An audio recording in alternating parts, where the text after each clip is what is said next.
Hello, everyone. Guess what? I actually have some good news for once. Finally. In order to tell you my good news, though, I have to tell you a story. It started 13 years ago now, in 2008. But the truth is that it goes back even farther than that. It goes back to a lot farther than that, actually. Um, Back to when all this started for me, really. But something happened today. Something really good. So I'm going to go ahead and tell this story on a live stream. And this is the story of when all these people started stalking me in real life. Like a lot of people started stalking me. Really, really bad. And when I say a lot of people, if I told you how many people, and you might start to get an idea of how many people, that really is when I say a lot of people all started stalking me over the internet in real life.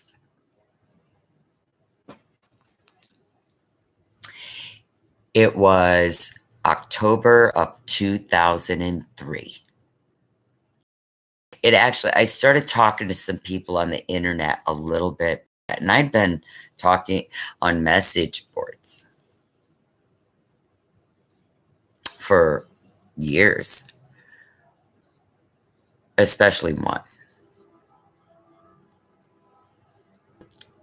But that was the year and around the month. All of those people, half the world,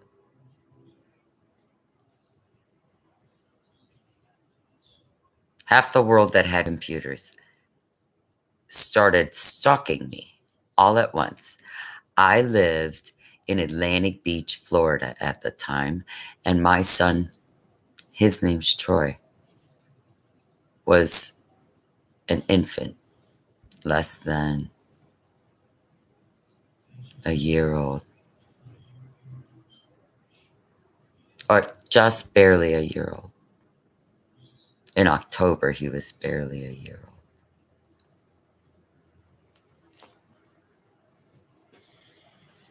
And half the world started stalking me, and I met so many people so fast. And it was fun, but then these other people just had to be assholes about it, you know? They say there's a reason for that.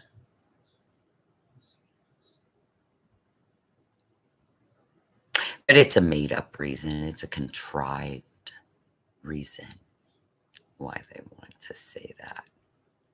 It's that important how famous some of these people are. So, this is the good news. When it all started, they gave themselves away to me, even though I was real camera shy, like I still am, and not real, like, attached to my computer, even the message boards, or the chat room where all these people came to talk to me. And it was fun for a while, man. We had a lot of fun. It was, back in the day, I know. I'm old now. Hell, 2008 was 13 years ago. And it was fun at first. We did all kinds of fun stuff. We even, like, no, we really had fun. We were, like, making up songs with each other, just people and stuff in chat rooms, like, talking to each other. It was fun. And then these women got mad. They got so mad. And they came after me one day. And these two women are best friends in the media. And they're really famous. I mean, really famous. And I was not supposed to know who they were. But I already knew who I had been talking to. I that was my game when I was up in the chat room. I would guess who they were by talking to them for 10 minutes. And at first, fun because I got so many people right. I guessed them right. I was like, and then and we'd laugh because it really was them. It was fun. And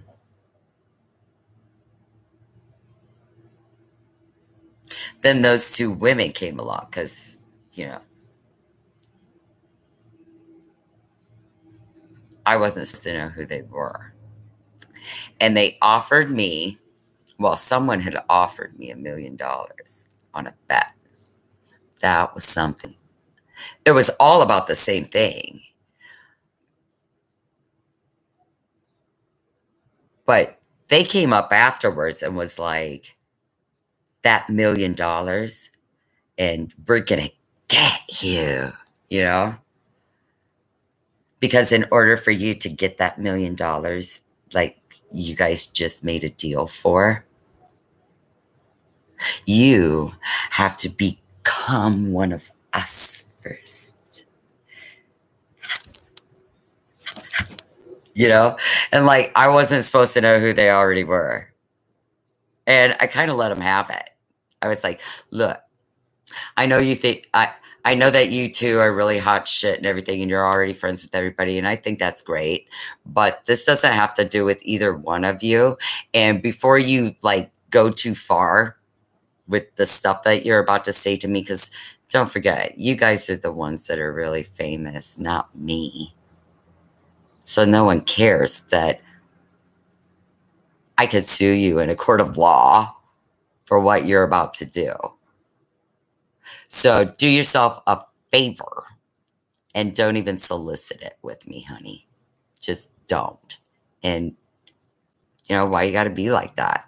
And they're like, how dare you? And I was like, oh yeah, I dare you. Both of you. And they were like, how do you even know it's both? I was like, okay, listen. You know, you two aren't the only people that use your computer to talk about other people. You think behind their backs. Okay. So I already know what you're going to say.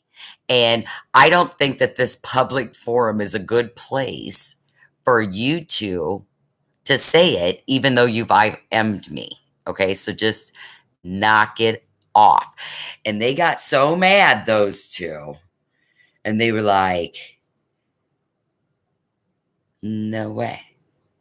And I was like, yes way. And they were like, what are you going to do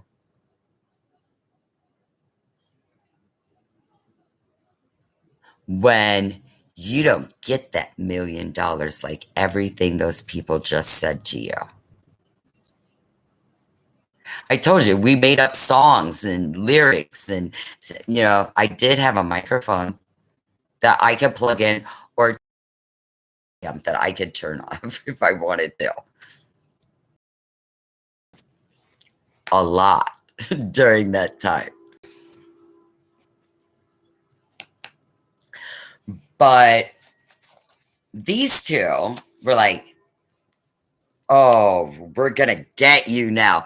What are you gonna do without the $1 million that you were just promised? Those people, don't you know that those people, those men, and they were pissed. Those men you just talked to, they really are that rich. And I'm like, hello?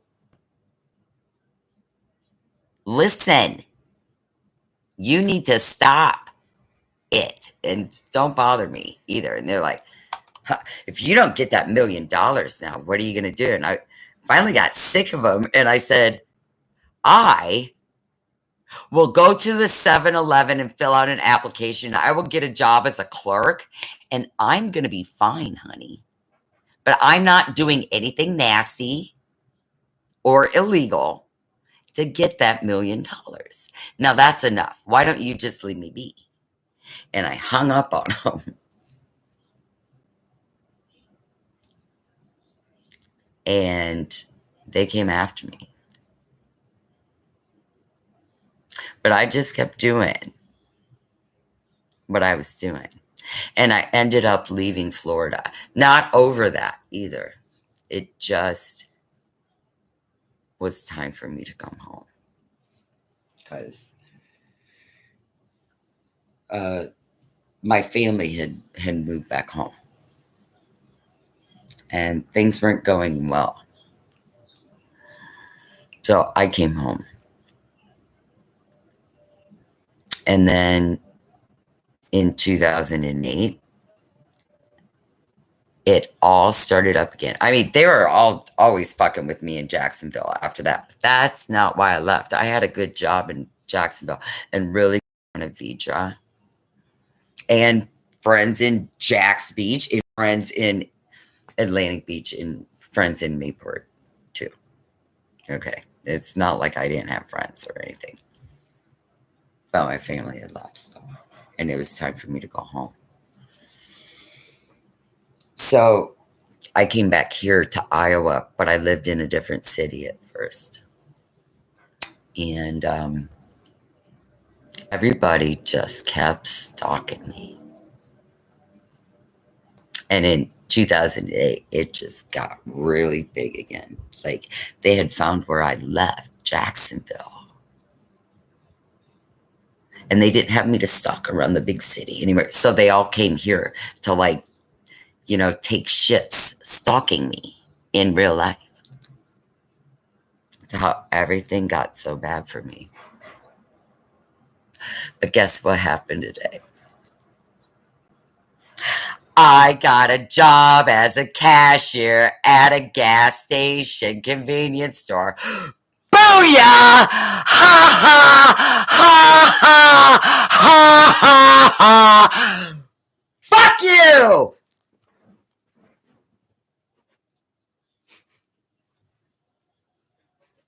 No, I really did. I gotta go get my Mountain Dew.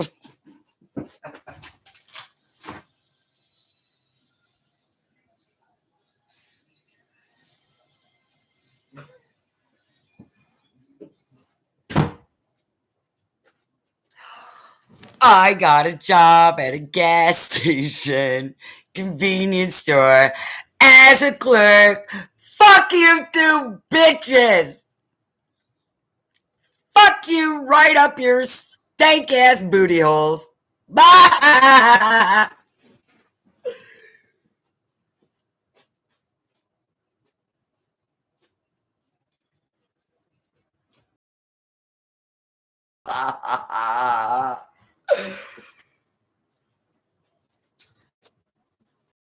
It. I have a shift tomorrow behind the counter at a gas station convenience store here in my hometown as a cashier. So fuck you. Fuck all of you!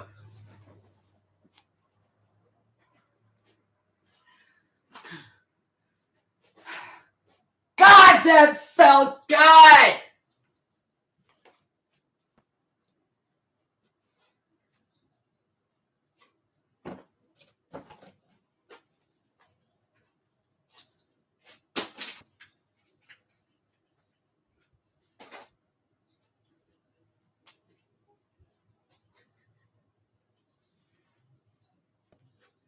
And I didn't actually do anything criminal.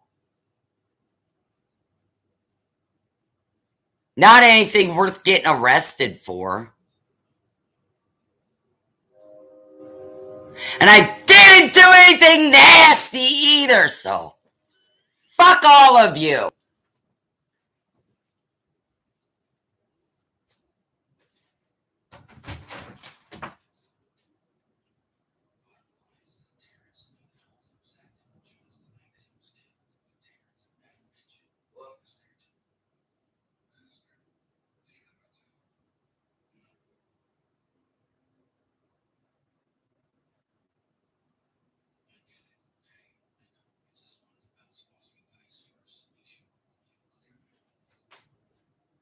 I'll quit yelling now, Mom. I just had to do that.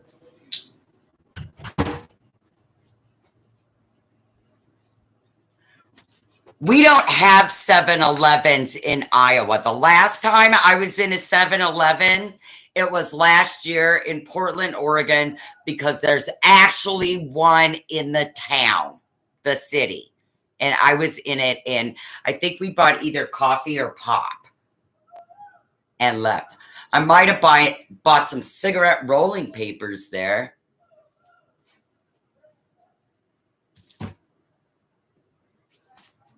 I can't remember what I got.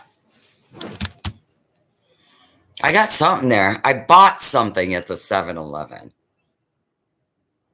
in Portland, Oregon last year.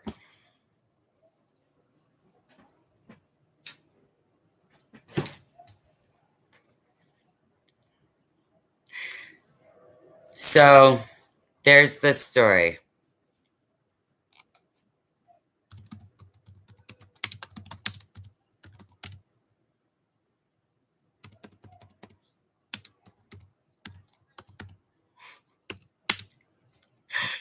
It's not the end of the story, but that's why all this happened to me.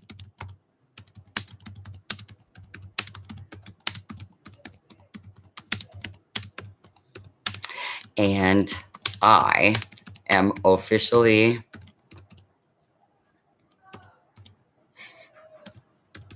employed as a cashier at a local convenience store / gas station here in my hometown. I started today. I had my first day today.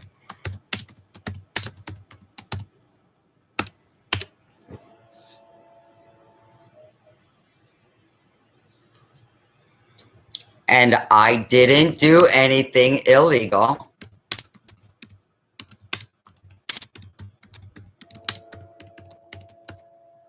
Not really. Nothing worth getting arrested over. And I sure as hell didn't do anything nasty.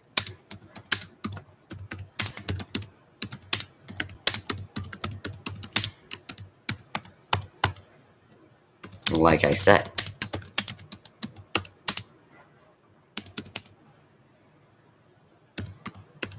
So there.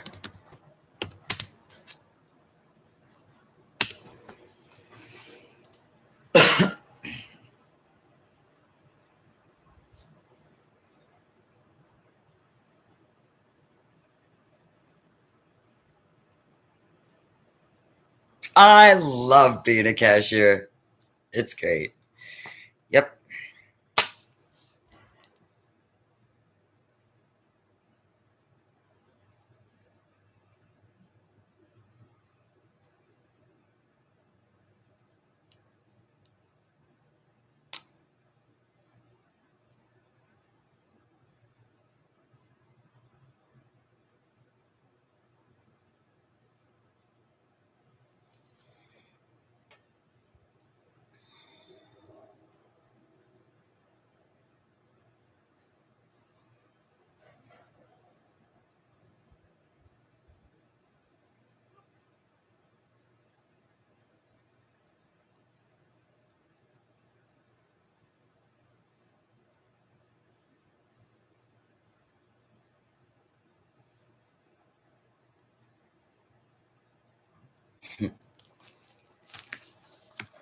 So I'll tell you a poem now. I'll read it to you. This is a poem. It's called Journey. Dream. Wet. Sickly smells of cattle yard silage fill the prairie air. Far beyond the timber, the nightmare only just begun. A blackened cloud moves past the sun to dim the river's glare. A malady of modern times. We prayed to the giver of prayers and traveled to the spirit mounds we thought were forever. Awake, we feared that hollow trees no longer hid the venerable ones we were taught to believe in. 2. Memory.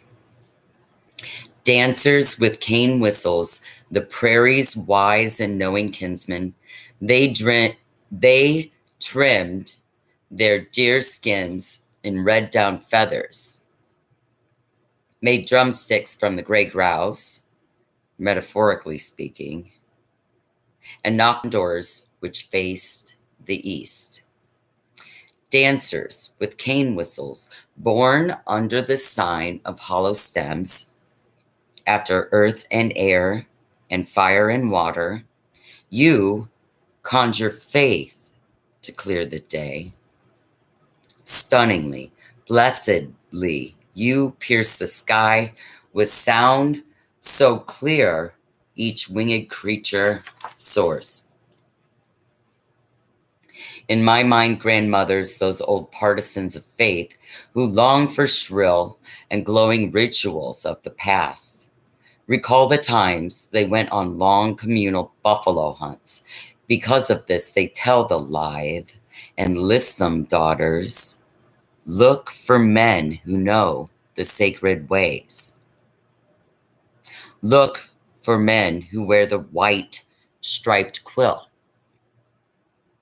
Look for dancers with cane whistles, and seek the house of relatives to stay the night.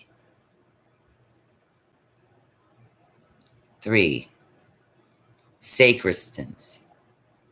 This journey through another world, beyond bad dreams, beyond the memories of a murdered generation, cartographed in captivity by bear survivors, makes sacristans of us all.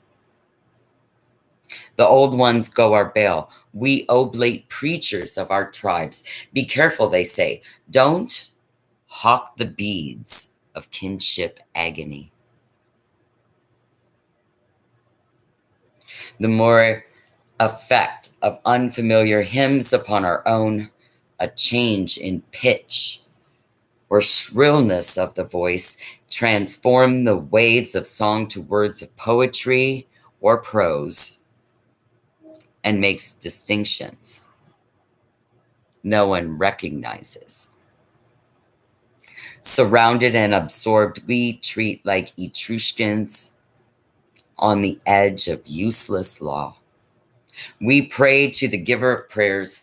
We give the cane whistle in ceremony. We swing the heavy silver chain of incense burners.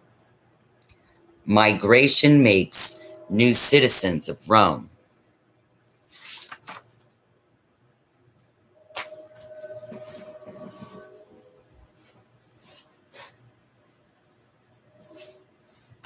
Mom, which one of your cords turns that fan off? I'm cold. Yeah, it's getting cooler out. It's I have to wait a minute. still blowing the shades around too. I mean, I know I just knocked those, but okay, it'll stop. It'll stop. I'm freezing. Yeah, I was freezing this morning too when I woke up because that fan was running. Thank you.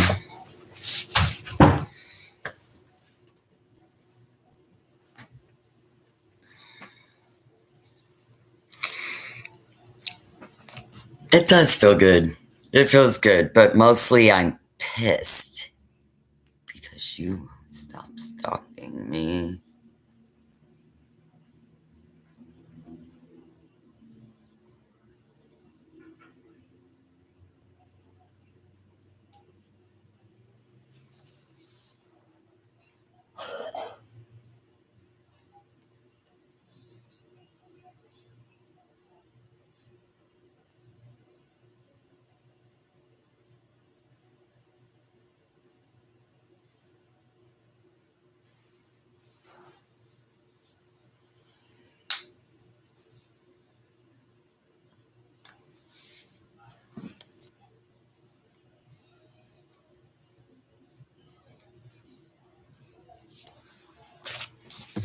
This is another poem by Elizabeth Cook Lynn.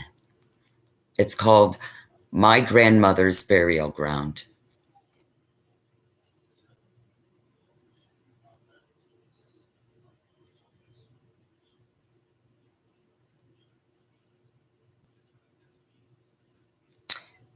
Paul Wahat Kez Tininkea,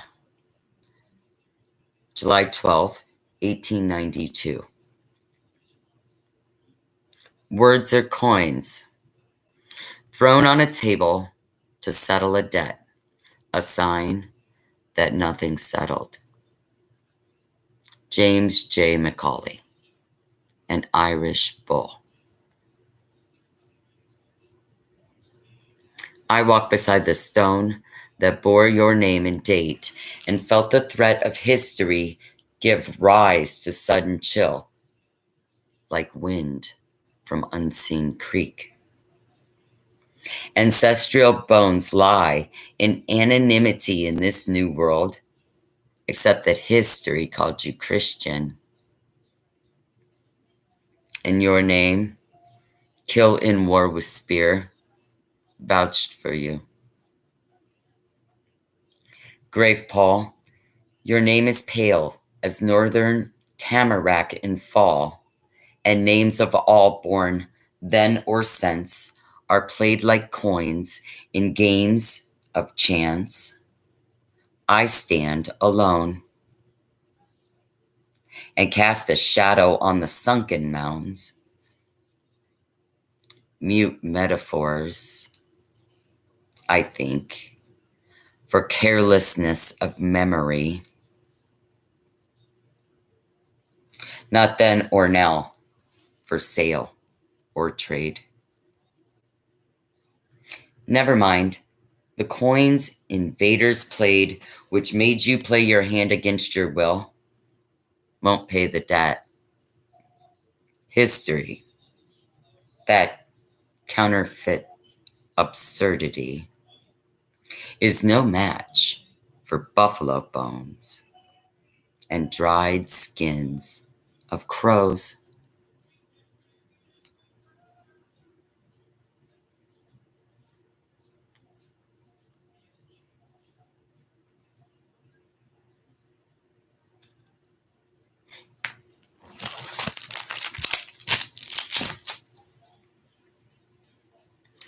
So I gotta go. I have a job now.